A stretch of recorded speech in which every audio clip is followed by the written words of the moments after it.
Recipe বানাচ্ছি। কড়াই প্রথমে তেল দিয়ে দিলাম। তো এবার দেখো কি রেডি করেছি, মটরশুঁটি রেজালা বানাবো।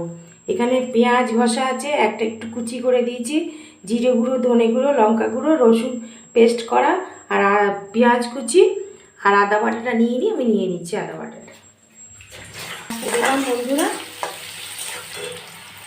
তো আমি এর মধ্যে এবার নুন দিয়ে দিলাম,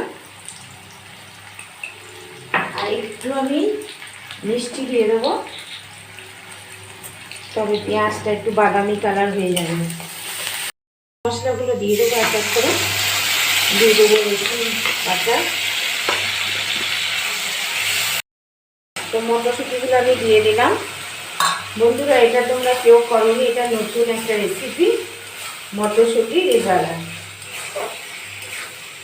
কষা হয়ে গেল বন্ধুরা, এবার আমি একটু জল দিয়ে দেবো, ঢাকা দিয়ে দেবো, একটু সেদ্ধ হয়ে যায়। এর মধ্যে আমি এবার টক দই একটু অ্যাড করে দেবো বন্ধুরা। মটরশুঁটি রেজালাতে কে কে কমেন্ট করো যে কেমন হবে, নতুন একটা রেসিপি, তোমরাও করে নিও। তো নামানোর আগে একটু টক দই দিয়ে দিলাম বন্ধুরা, আর দেবো না, অনেকটাই দিয়ে দিয়েছি। আমার হয়ে গেছে মটরশুঁটি রেজালা তৈরি।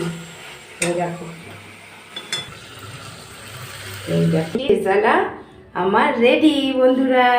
এই রেসিপিটা কেমন লাগলো অবশ্যই কমেন্ট করো বন্ধুরা। এটা ভালো লাগলে, নতুন একটা রেসিপি মটরশুঁটি রেজালা, ভালো লাগলে লাইক কমেন্ট করে দিও, আর চ্যানেলটাকে সাবস্ক্রাইব করো।